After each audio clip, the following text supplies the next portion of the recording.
Back in the closet again. Yeah, you swore it off. You swore you'd never be back there in the Harry Potter's bedroom under the stairs. And here we are again. You know what? But at least it's commemorative this week. At least it serves an advertising purpose for you. Yes, because bippity boppity boo, Oh, we come are on. going to be at Idle Hands Craft Ales doing Harry Potter movie trivia this week, 89 Commercial Street, Malden, Massachusetts. Come one, come all. Exhibitus habitus. Where? So is that? Are you just in a prop closet? Where'd you get a wand? I found it. Just walking to work today, just found a wand. No, I found it at work, obviously. I don't know if you're aware of one of the newest pop sensations on the internet, Goo, Yes. Chapel Roan. Mhm. She's quite good. Her album's pretty phenomenal. A lot of bangers on there. She's got a fantastic line. Little context. She's either bisexual or lesbian. I'm not sure which one. You know, whatever she is, doesn't really matter. But the little context is she's a great line in a song called says, "I hope you like magic. I got a wand and a rabbit," because those are sex toys, you know. But also it's a magic reference, you know. Great like line. Magic the Gathering. Yeah, exactly like that. Yes. So once again, we'll be back at Idle Hands. I know we've already done Harry Potter once, but this one is going to be better. I'm all but sure of that. And if not, I mean, it's up to you to decide. Really. Yeah, you can boo us if you want. Yeah, last time we went to a lightning round, much like Harry Potter's little head on his little mark on his head, and hopefully we'll have just as many people this time because I have conjured up some great questions. I hope you like magic. I got a wand and a rabbit. Baby, let's get kinky, get freaky. Let's make this bed get squeaky. You know what I like too is see this wand? Play a sound. Behold my stuff. So it's like you're like an old person with one of those grabbers. It's like the episode of Futurama where they do a whole scenario, and the scenario ended up being a scenario of if the professor had a really long finger. It's like Inception. I just incepted you. Yeah, basically.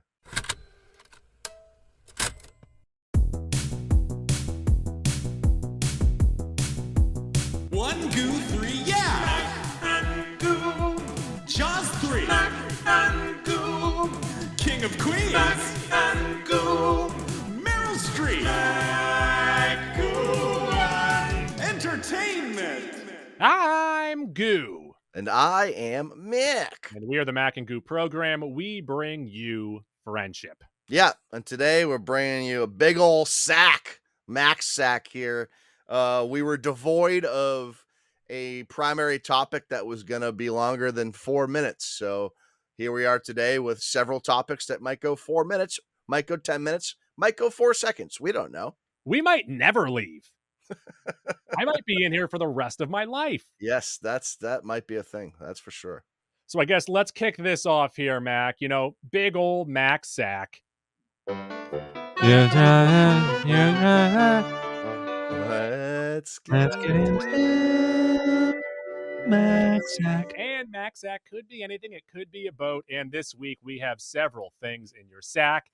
What did they discover is in most people's sack? It's like little plastic pellets. Is that what it was? Oh, I think because of all the over processing of food and drinks and things that we ingest over the last 50, 60, 70 years, they have found microplastics in people's ball sacks. So that doesn't seem to be great. So that's what's in Mac's sack. See you guys next week. Tim Burton.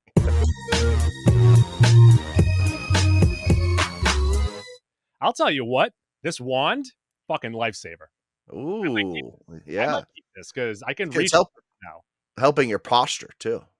It's not. I'm kind of like leaning down. I'm a little. Yeah, but at least you're going to lean forward now. You know, you I just don't like how I'm sitting right now. I also forgot my notes, so I'm working off my phone. I apologize, Mac. First up in your sack, I ask you. It was just Father's Day, and we are fans of a certain property where it feels like every character has a bit of a daddy issue. Right. I ask you for the 4 worst Marvel Cinematic Universe fathers. So off the top of my dome here, first of all, I'm gonna react to your list mostly, but off top of my dome, it seems like it's gonna be hard to beat Thanos because he did murder one of his daughters. However, you have to consider He murdered his favorite daughter. he did adopt her in the first place. So is that sort of a wash? You know, He adopted her after destroying her planet. only half her planet. Okay, my bad. So I would say Ego might be worse. Ego might be worse because Ego killed Peter's mother. Well, or is responsible for her death and is responsible for many other people's deaths. You know what? Ego might be worse. You're right. Ego could be a worse father. I do think that Ego and Thanos clear cut 1 and 2, and then I would say that General Dracoff would be that next tier down, definitely in the top 4. He is the father of Antonia, also known as the Taskmaster in Black Widow. Mm-hmm. He stinks. Yeah, he's not great. Yeah, also responsible for a lot of death there too. But I do think not on the level of Thanos and Ego, who are causing death on a galactic scale. Dracoff is just more in a country. So the one that I would like to put in here, but I need your approval first because it's definitely, is it MCU? Is it not MCU? And that would be Bill Fisk. Oh, so you're talking Wilson Fisk, and yeah, I get. So he is, yeah, because he's in Hawkeye, right? So he is definitely in, and he was a real piece of shit. And I don't. So maybe in the new Daredevil series, maybe we get a new updated background. I don't know. I don't need any more of it. We've seen enough of it with the 3 seasons of Daredevil and with Echo. So I'm going to count that, and I would put him as my 4th. You know what? I'm okay with you counting that because he's a really bad guy. And also, because he was a really bad guy, he spawned another really bad guy. But also, I'm going to toss this out here. Being a dad is hard. I don't blame any of these people. We all have... And again, back to Thanos, he did adopt a child. That's more than most of these other ones. So some other ones that you could toss on here. Odin, not great. Zhu Wenwu, of course, in Shang-Chi, not great as well. Hank Pym, I don't know. He's off and on. Yeah, he I wouldn't say he's worst. He wouldn't be best. He's sort of the middle area, the gray. And then Thaddeus Ross. Thaddeus Ross is just a fucking asshole, but I don't know if that speaks to his fathering skills. Odin too, you could almost like, all right, he banished his daughter to some realm or whatever. But then when you meet his daughter, you remember, you're like, all right, he was right about that. So maybe Odin's not so bad either. Yeah, but also both of his sons kind of have issues on their own. Well, they have god complexes because they are gods. Right. I don't think that's really Odin's fault. Well, it's Odin's fault for making them a god. Let's move on. Let's flip this on its head. We just did the worst. Let's not just attack people. Let's also prop some people up. We're about positivity here on this podcast. I want to ask you, Mac, for the 4 best MCU fathers. Oh, I'm trying to think off the top here. Who would come to mind as a great dad? So initially, maybe Tony Stark. And we only got just a little bit of it towards the end, but he sacrificed himself to save the future of not only his daughter, but many other children in the universe, really. So he'd probably have to be on your list, right? Well, one father that was even told in the movies that they're a great dad, Drax. Oh, Drax, yeah. Drax has dedicated his whole life following the death of his wife and his daughter to avenging them. So yeah, I'd say you have a pretty good argument for Drax. Nebula told him in GOTG3, you're a great father. Yeah. And you see some of those skills coming back to him at the end of that trilogy. So I like that. I like that call with Drax. Speaking of Guardians, Rocket with Groot. Yeah, he really fostered that, and he really has raised them now twice. So I think Rocket's a pretty good call. You're right. Is the Guardians of the Galaxy just a story about fatherhood or lack thereof? It is all about dads. I will say that for a bad guy, Adrian Toomes, good father. Yeah, just doing what he can to get by and make sure his family and his daughter have a nice life. It's pretty good. Pretty good point. And then finally, I think the one that everyone would point to, the person that everyone would point to, but I feel like gives me a Mrs. Doubtfire vibe, is Scott Lang. Yeah, a little absentee father thing, but not really his fault. You know, Ben it's tries to go over the top to make up for it yeah. and almost belittles not her stepfather at the time, but someone that would be in her family. I forget the guy's name, but the one that's dating her mother, who's a great guy, much like Pierce Brosnan is in Mrs. Doubtfire. Very Mrs. Doubtfire-esque. You know who's probably not as good, even though he seems like a good dude, is Clint Barton. Just constantly abandoning his family in the middle of nowhere. Like he doesn't need to be a part of the Avengers. He's got a family to raise, and he keeps going off fucking shooting arrows. So some other characters that I would put in there as pretty good dads, someone that you could toss on a Mount Rushmore, because let's face it, none of these are really great choices. But you got Yondu. Yeah, he made good redemption story for Yondu, that's for sure. He may have been your father, but I am your daddy. He did save Peter from death. Yes. So that is a plus. You mentioned Clint, you mentioned Tony, and then also, while his children are fake, I feel that Vision is a very good father. I don't even know if Vision had a chance to really parent, you know? He's almost he hasn't been given enough rope to either hang himself or succeed. He's also the best kind of father. He is a synthezoid robot who has no emotions.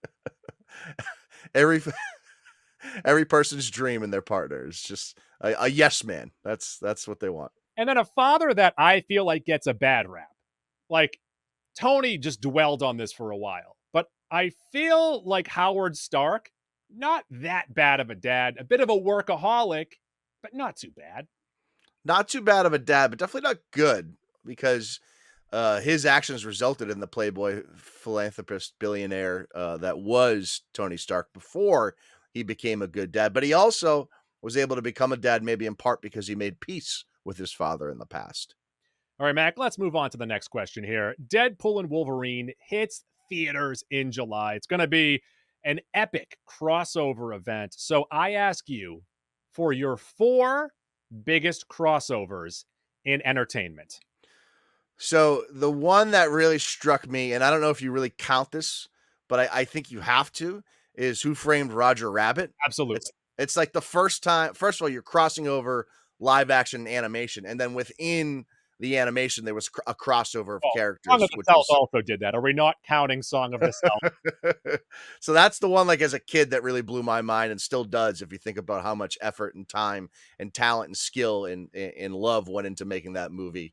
And then I'm thinking about, like, my childhood, things that I loved as a kid, you know, obviously watching Nickelodeon quite a bit. The Jimmy Timmy crossover Power Hour between Jimmy Neutron and Timmy Turner. Epic crossover I loved as a child. So that one came to mind. One, much like Roger Rabbit, they own licensing to a lot of properties, IPs, is the Lego Movie Goo. The Lego Movie is a great movie of crossovers. There's all sorts of stuff in there, whether you like Marvel, DC, whatever it is, they got a little bit of everything. So they were able to pull from all of those properties. And then one more recent one, and one more relevant to our podcast, Spider-Man No Way Home. Pretty successful crossover. I don't think I love the movie as much as most, but that was 20 years in the making, done successfully, and it was really cool to see 3 different timelines, 3 different stories, 3 different universes come together into one. I love the animated Batman vs. Teenage Mutant Ninja Turtles that came out a couple years ago. That was a very fun crossover.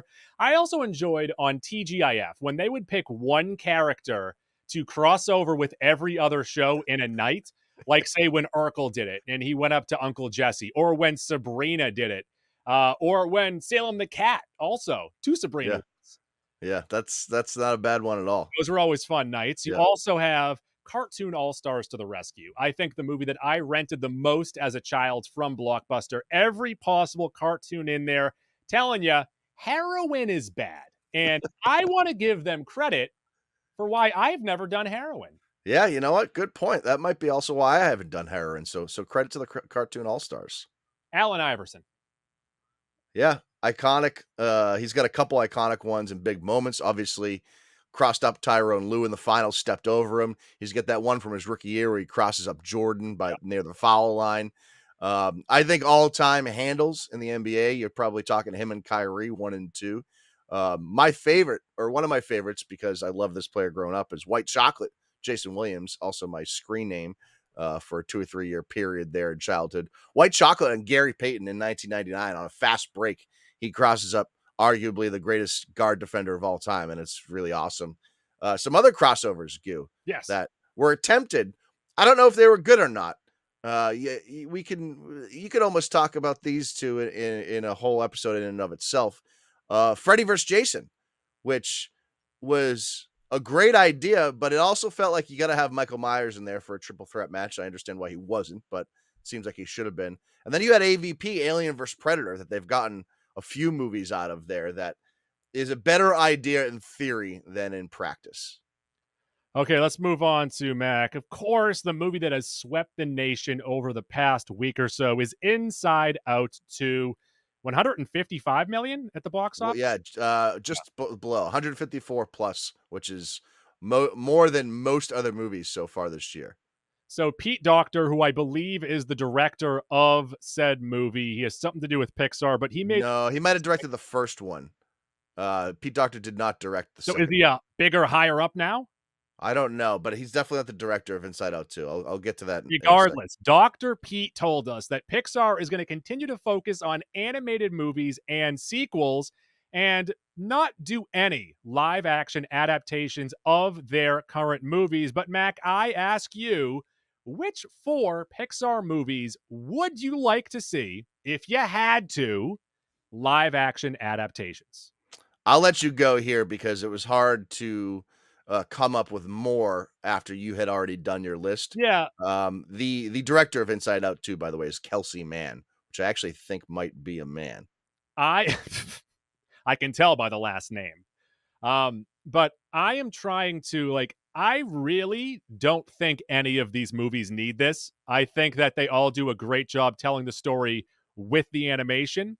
I think that Monsters, Inc. would look cool, but one of the appeals of the movie, especially at the time, was how Sully's hair moved and how it's animated. So I don't know if maybe that takes it away, much like with The Lion King, swapping out monsters with, they're still animated. But that movie would feel a lot like If, the Ryan Reynolds movie that just came out. It would have a similar feeling to that, what it would be with the CGI and live action combo. Then I have 3 more human stories, not with the creatures, animals, and that is The Incredibles, which I think that would look pretty good. Yeah, you could definitely do a pretty cool live action Incredibles. Coco, I think actually would look beautiful. I think they would do a great job with the afterlife, and you can do more with the music. I agree. Coco would be an easy live action adaptation.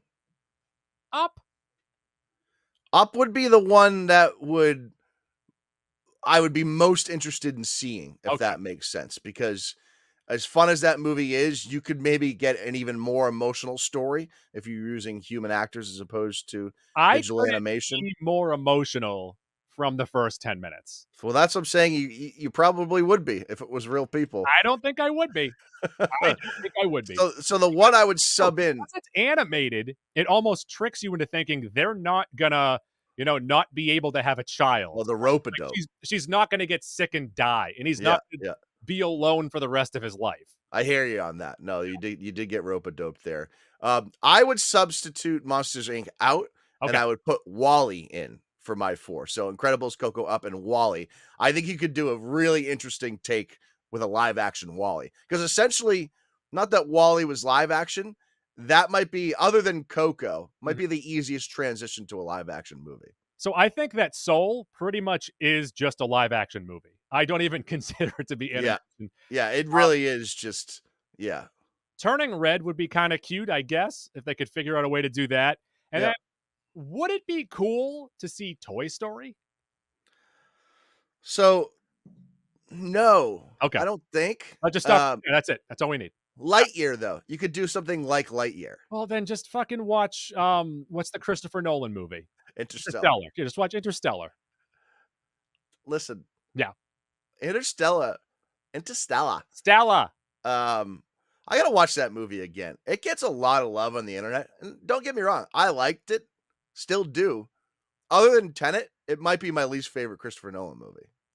Let's move on here, Max. Speaking of Pixar, they just made a ton of money. They just made a ton of money off of their sequel, Inside Out 2, and you seem to like it.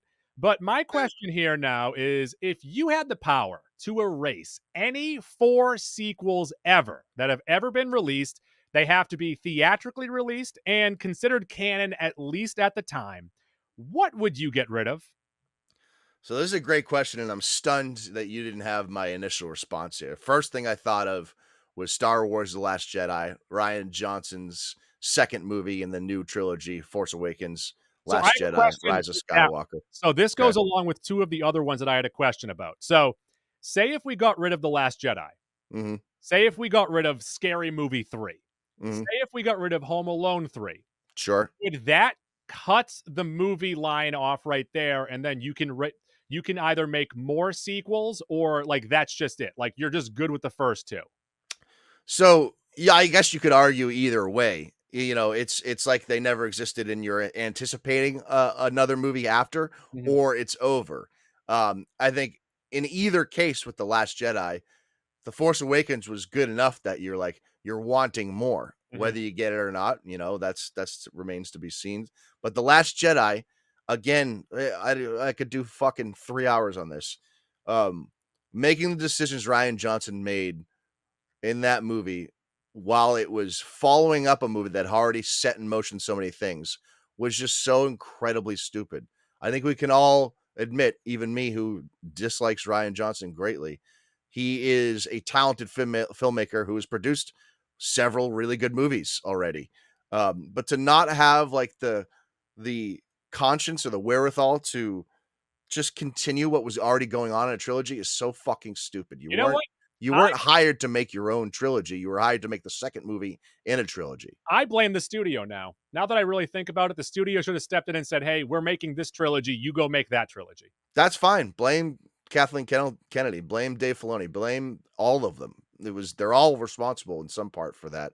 And then kind of, you know, kick flipping off of that goo, not Last Jedi level, but similar vibes in a really disappointing movie was Doctor Strange and the Multiverse of Madness. Yeah. The setup and the lead into that was just so huge, and we were anticipating so many awesome things, and we got like 2 awesome things, and we should have got 30. That was just a tremendous letdown. Not that movie's bad, but again, that's maybe we can blame Sam Raimi on that, or you can blame Kevin Feige, whoever you want. Okay. And then a couple older ones further back in our lives here.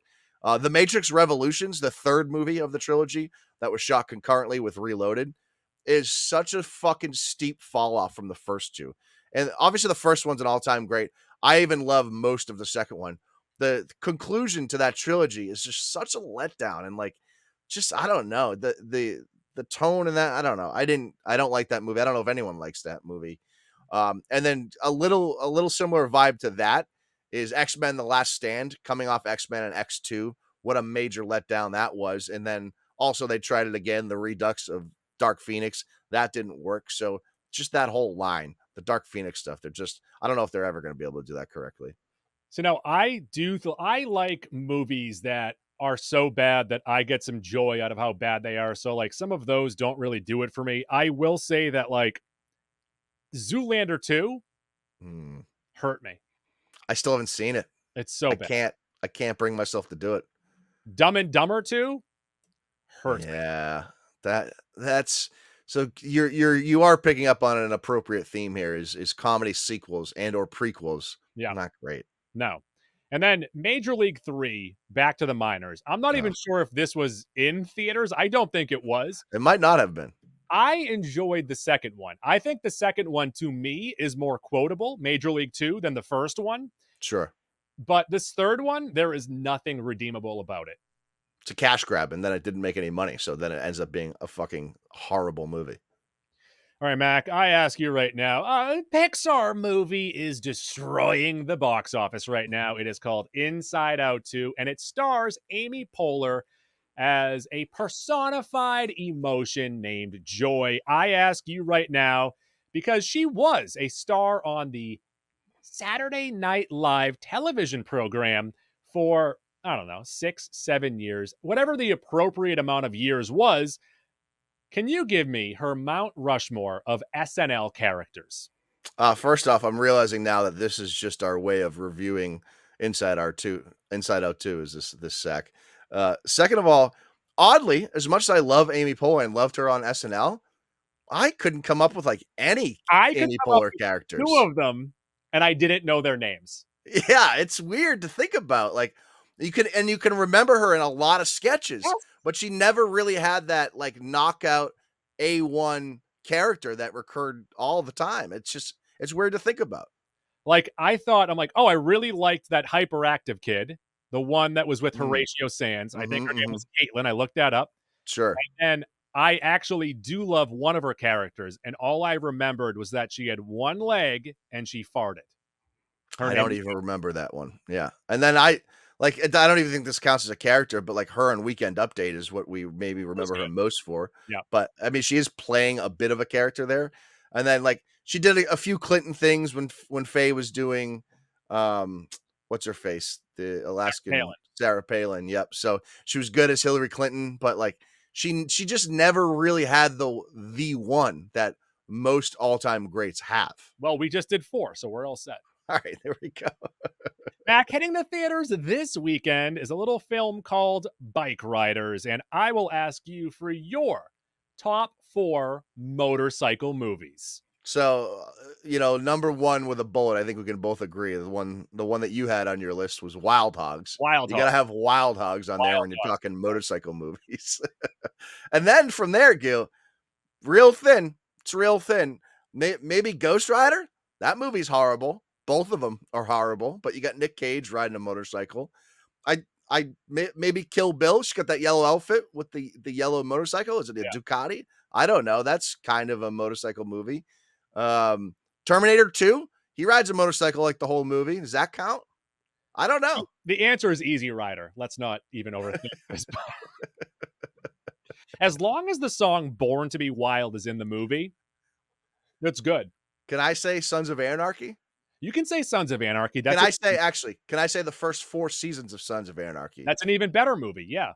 Yeah. All right. There we go. Or Bad to the Bone, if that's in it.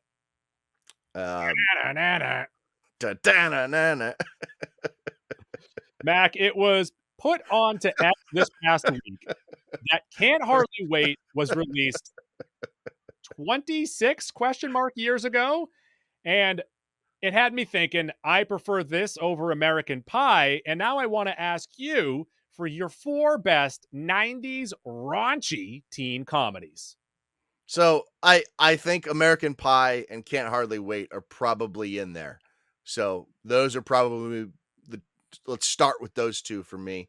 And then you have like Billy Madison. Is that? So that was one that I was raunchy? Because there are teens in it, but he is in his 20s.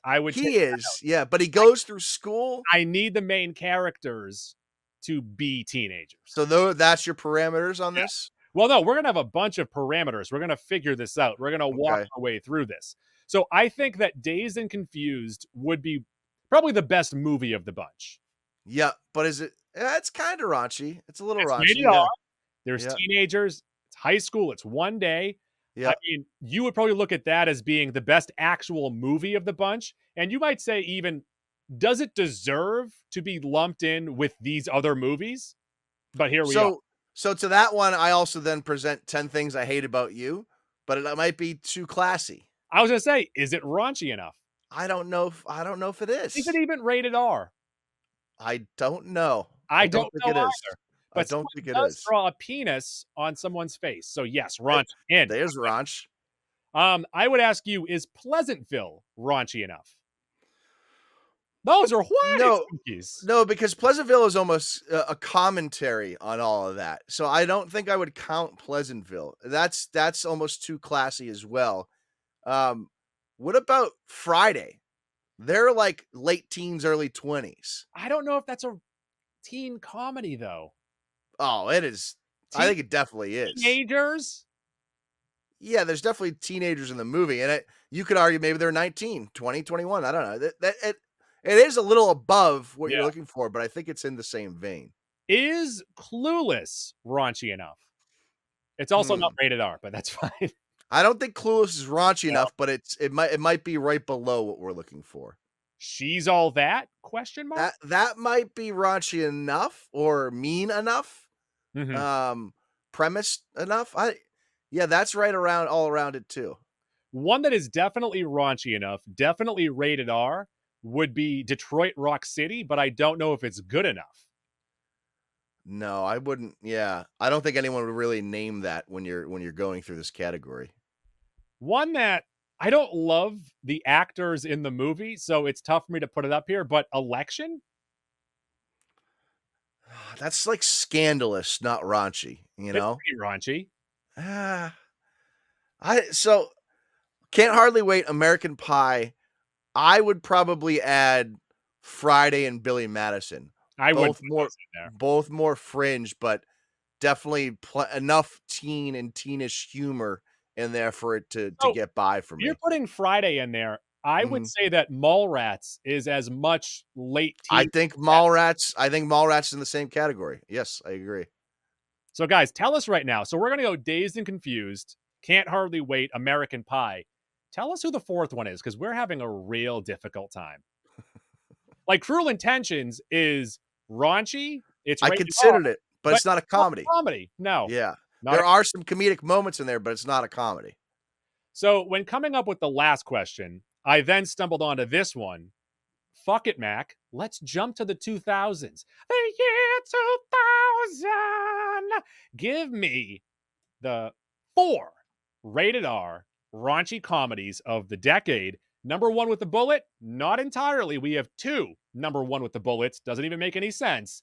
Superbad, Mean Girls. Yeah, Mean Girls isn't raunchy. It's pretty raunchy. I disagree with you. Vagina. It's also not rated R, maybe. Is it rated R? I wouldn't call Mean Girls raunchy. If it's included, it's got to be up there, but I wouldn't include it. All right, let's take it up then. Fuck it. I agree with you, Superbad. The one that came immediately to mind was Eurotrip. I think that has to also be on there. Eurotrip might be my favorite. Like, I truly enjoy it, and it's not a very good movie. Totally agree. I'm right there with you. And it's also very quotable. Like it just, and it hit us right at the right time too. Came out when we were like 14, 15. So it couldn't have come out at a better time. It's more like sexier, but I think it is also raunchy, is The Girl Next Door. Oh, sorry. I thought you said. Oh, well, yeah. Here's a fun fact. You made out with your sister. The Girl Next Door. I love that movie. Great cable TV movie. I don't love that movie. One that I do love, and this might be pushing the teenage thing, and that would be Road Trip. Yeah, Road Trip. You got teenagers. Teenagers go on road trips. Teenagers are in college. Are they freshmen? If they're freshmen, they're teenagers. This also introduced us to DJ Qualls. Yeah. Tom Green. Great Tom Green scenes in there. Similar vein, Van Wilder. College age. College age teens in there. I think that's kind of iconic for this. And also similar age group, How High, another kind of college, but you're right. But also like teen, like that. I think that's also up there. Think of the concept of this movie of these two friends smoke their other friend. And by doing so, they can now talk to the ghost of their dead friend and they can get the answers to tests because of their dead friend. Yeah, again, admittedly a terrible movie, but it's very enjoyable to watch. That was also during the time where there were so many Harvard movies. You had this, you had Stealing Harvard, Legally Blonde. It was the Harvard Renaissance. One I have a question about, Gil. Yes, I have a question too, but go ahead. Would 40 Days and 40 Nights count? Or is that just like, okay. No. It's not funny enough? No, it's pretty funny, but they're in their mid-20s. They're out of college. They're working. Yeah, they're like college age. Yeah, you're right. They are too old, I guess. There aren't any teenagers in this movie. There are adults playing teenagers. Does Wet Hot American Summer count? I think, yeah, so you're like right in between. You got like early 20s camp counselors and then like 12 and 13-year-old kids. So it's almost missing the teen stuff, but it's also very relatable to teens. So that would be a borderline. I'd be okay counting it. Speaking of DJ Qualls, I would not put this on the list. My name's on the list. The New Guy. Yeah, the New Guy is sort of exactly what we're talking about. It's just not as good as some of the ones at the top. But Eliza Dushku in the red bandana riding the bull is all time. I mean, also Superbad, you think back to Accepted. Yeah, right. Jonah Hill. That might have been the first time I saw Jonah Hill. Was it that, or was it? Did that come out before Superbad? No, that definitely came out before Superbad. But was that before Grandma's Boy? Oh shit! Oh, sorry, I dropped my little trinket here. That's a good question too. Either of those two were the first time I saw Jonah Hill. I mean, also 40-year-old virgin. Can I buy these shoes? If I just give you money right now, can I leave with these shoes? Fuck, that's right. So I just want to give you money and leave the store with these shoes. You got Juno also in there. Yeah, Juno is not outright hysterical, so maybe it doesn't quite qualify. But yeah, it's in that same vein. I also like the movie Saved, but I'm pretty sure that's PG-13. Well, that's okay if it's PG-13. You can still be raunchy and be PG-13. Mandy Moore and Macaulay Culkin. There you go. And then these are just, these are spoofs, but these are before spoofs stunk. And that was Not Another Teen Movie and Scary Movies 1 and 2. The first Not Another Teen Movie could definitely be on the list. I'd be okay with that. It's making fun of these movies, but it also is very much one of these movies. Mac, did you put something in your sack? Yeah, I added one. Whoa. I added one here. Look at that. I did a little prep earlier. Huh? A little surprise. I was going to tell you. I said, fuck it. I'll have Goo read it live. Fucking got my wand right here. I'm ready to go. Oh, you want me to read it? Yeah, this is your question. All right. I don't know how we do things on the podcast here. Because speaking of anniversaries, we had the 26th year anniversary for Can't Hardly Wait. Yeah. SpongeBob just turned 25 last month, May of 1999. I would like to hear, now this is very specific, very, very specific qualifiers on this. I would like to hear your Mount Rushmore of non-hero, non-comic book, non-adult cartoons. Fuck, So I wish I read this ahead of time. No Rick and Morty, no South Park, no Family Guy. I think you could maybe argue Futurama and The Simpsons. I'd be okay with that. No. But no Batman, no, none of that shit. No superhero, and then no primetime adult comedies. I get it. Yep. I would say Animaniacs. Okay. Yep. That just missed my list, but it was in consideration. Angry Beavers. I fucking love that show. I don't love that one, but I'm okay with it. Johnny Bravo. Yeah, that's a good one too. That's a very good one. Come back to me. Okay. So the four I came up with here were Rocket Power. I know it is maybe not as notable as some of the all-time greats, but as a personal one, I loved that one as a kid. Obviously, great theme song too.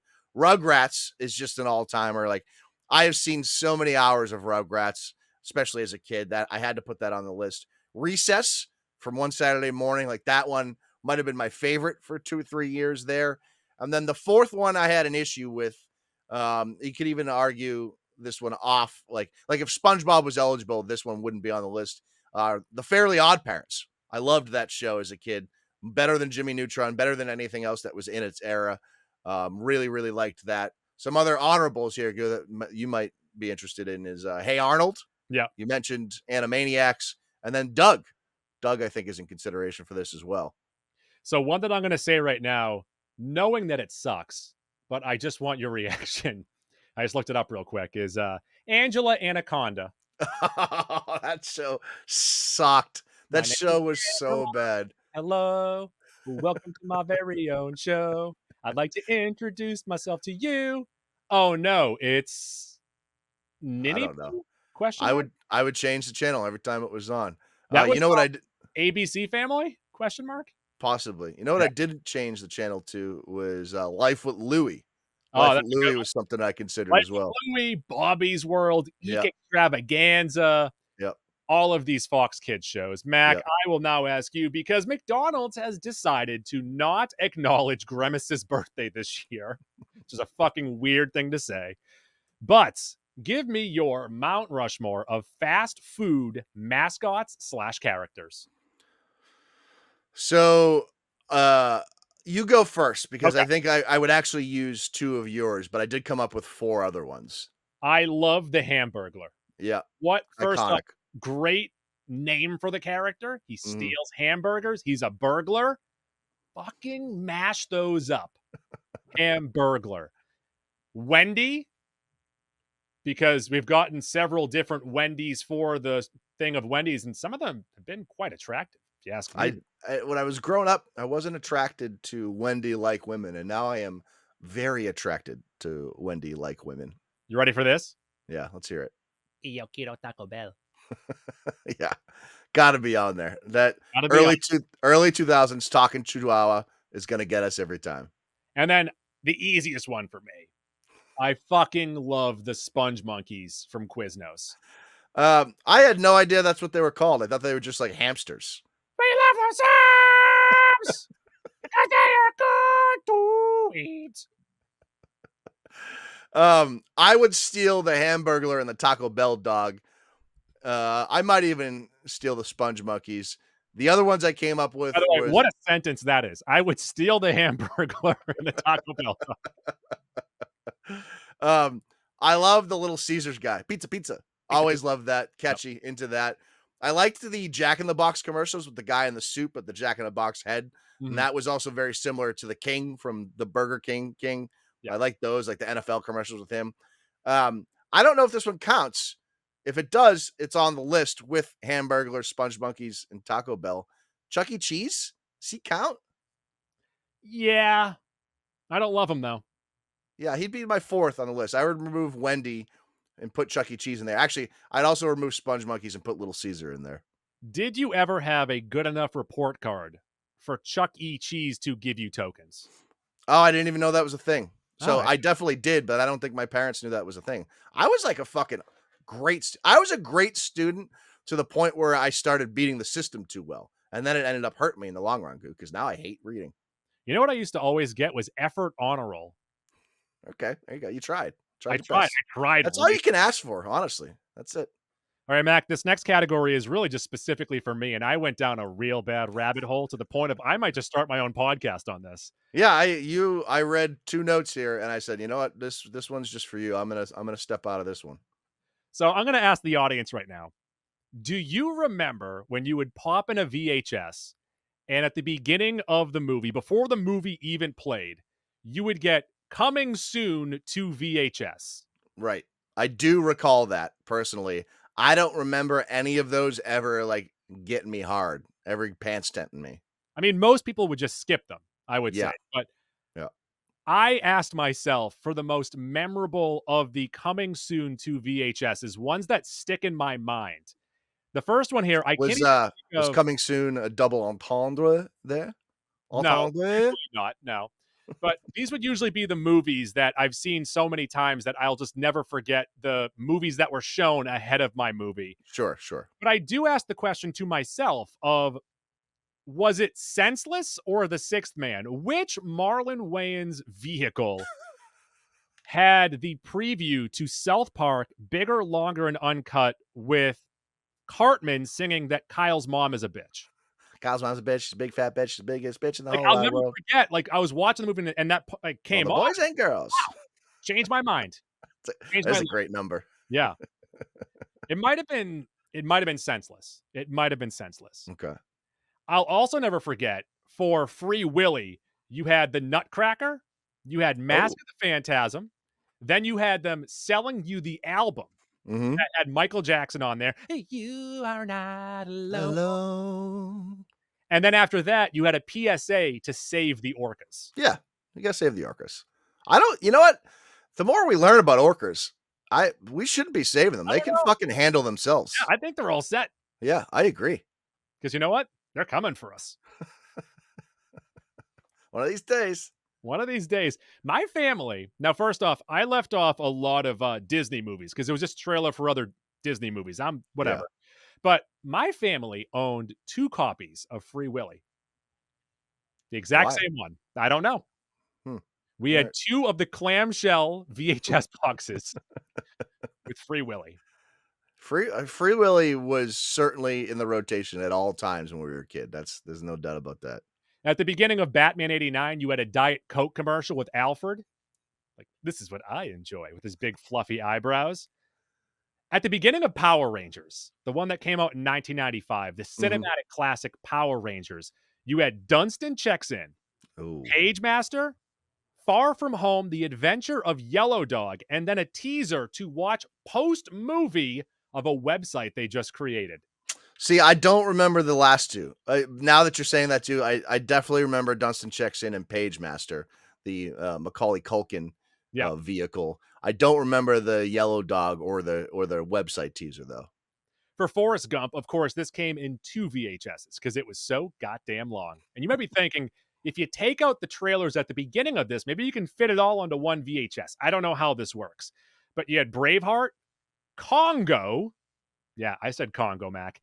And then what that is. The one that I will never forget, because it was the one just before the movie starts, was The Indian in the Cupboard. Huh. I would have bet my whole life savings that The Indian in the Cupboard came out before Forrest Gump. How about that? What an odd movie. Yeah, it really is. At the beginning of your favorite movie, Mouse Hunt. I do like Mouse Hunt, starring Nathan Lane. Yes. You had Polly, which is one of the most depressing movies of all time. And then another movie that when you think back to it, you're like, what the fuck is going on? Small Soldiers. Small Soldiers was the coolest looking idea of a movie ever. And then you watch Small Soldiers and you're just like, it was okay. I saw someone, they compared it to like Toy Story meets something equals Transformers. The math checks out there. The only Disney movie that I have on here that I'll never forget is Flubber, which had a trailer for Mr. Magoo coming soon to VHS. Mr. Magoo, one of our favorites. Yeah. And The Black Cauldron, which was an animated movie that was released in theaters 13-ish years prior to the movie Flubber and bombed super hard. They put it on to VHS. I'm assuming because they were in the Renaissance being like, well, now that we're popular, maybe this will hit. Still never. Yeah, I don't think I've ever watched The Black Cauldron. If I have, I don't recall it. I forgot that Flubber was a movie. I was so excited to see Flubber as a kid. Fucking great concept. Great idea for a kid's movie. I'll tell you right now, and we spoke about Casper the Friendly Ghost the other day. That has really good special effects for being 1995. I think Flubber is like 97. The special effects on the Flubber, pretty good. And then finally, I have 3 Teenage Mutant Ninja Turtles movies that I know front to back. And the trailers that the Pizza Hut commercial at the beginning of the first Ninja Turtles movie of I play right field. I just completely butchered the thing of there, but I look to the sky and the ball comes down. I play right field. The kid sucks at baseball. He's playing right field. And then as a team, they all go and get pizza at Pizza Hut. Okay, sure. In Secret of the Ooze, they have a Burger King kids meal, then Suburban Commando. And I remember as a kid seeing the trailer to Suburban Commando a million times, thinking to myself, I think I have to see this movie. And then I never saw it as a kid. I've never heard of it. I don't know what it is. That's Hulk Hogan. He's the nanny, I think, right? No, that's the nanny one. That's the name. Okay. It's Hulk Hogan, though. Okay. All right. I still don't know what it is, but I know that Hulk Hogan did do like 3 movies in a row in the 90s. And then finally, this is a trailer that had the song in the background of like, Love Me, Tubby. And that was Step Kids, where it was like a mixed family of like 2 parents who were getting together. Not Spy Kids. The modern day Brady Bunch. And I remember one of the lines in it being like, this is my dad. He's 40 years old. He has a job of a 30-year-old and he acts like a 20-year-old. The soundtrack is really what gets me, though. Spy Kids was a good movie, though. I like Spy Kids. And then also at the beginning of TMNT 3, the soundtrack to said movie of like, hey, we got Tarzan Boy. I don't know what you have. We don't need anything else. We've got Tarzan Boy, and you can have 13 times on the album. Then you have a Hanes commercial, and then one of the best, like there's there was a ninja epidemic happening in the late 80s, early 90s. Right. Of course, we had 3 ninjas, and then right here, starring Rob Schneider, Surf Ninjas. Rob Schneider is a surf ninja. Yep. Love it. I don't remember any of those from the TMNT ones. I don't, but I definitely didn't watch them as much as you did. Like, I'm going to start either a podcast or like an Instagram page of me just watching old coming soon to VHS. It's not bad. You don't even have to commentate on it. Just post the like 1 minute clip of the VHS ad. And then me, like my facial reaction of like, oh, that movie. Oh, ooh, I like that one. I do like that one. That's and nice. Then, Mac, finally in your sack, you are a bit of a drunk. You're an alcoholic. Sure. You're a fucking problem. Right. We're actually here. This is, we're here to bombard you. This is it's an intervention. It's an intervention. There's now 30 people on the screen. Intervention. I can get some puppets if you want. No, please don't. Oh, who had your intervention? Well, it was my podcast co-host and a closet filled with puppets that he had. It was actually an intervention for him because he's going insane and all these puppets are talking to him, but he didn't know that because he's so crazy. I ask you for because it is the summer now, your 4 favorite summer alcoholic beverages. Now, everyone has their own list here. This is the judgment-free zone, but to me, these are like staples of the summer. These are things you sort of have to have, even if you don't drink them. You got to keep them in the home for when friends are over, especially if you have a pool at your house. You got to have a whole other level of drinks stocked. You got to have, number 1, your everyday drinker. I'm a seltzer guy, so I like the White Claws. I'm a big fan of long drinks. Those aren't vodka drinks; those are gin drinks, but they drink like a seltzer. You got your Trulies, your High Noons, whatnot. You got to have something like that. I'm not as big of a beer guy as I used to be, but like a summer ale, that'll do, or like a Leinenkugel, summer shandy, something like that, that'll do. To me, the best like poolside drink is a Mai Tai. They're undefeated. Because they kill you and also they're delicious.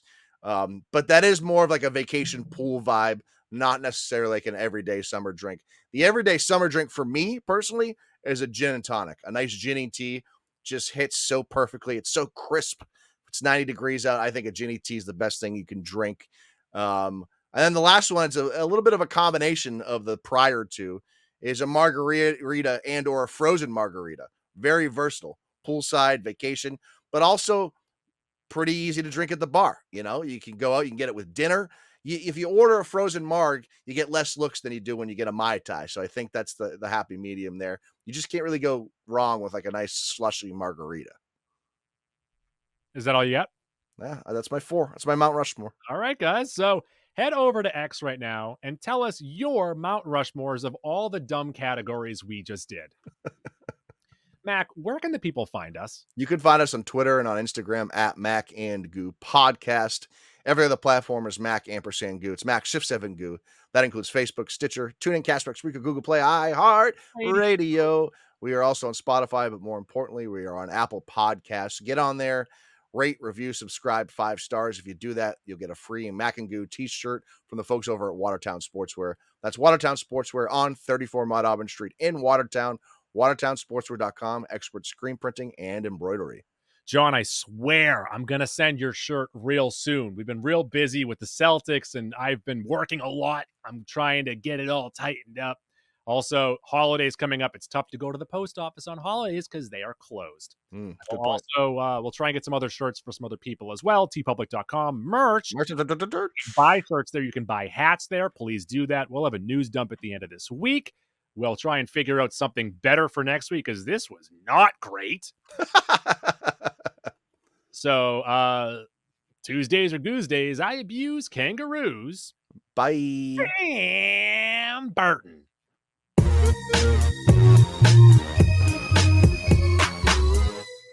Please flip the cassette over to side B to continue the adventure.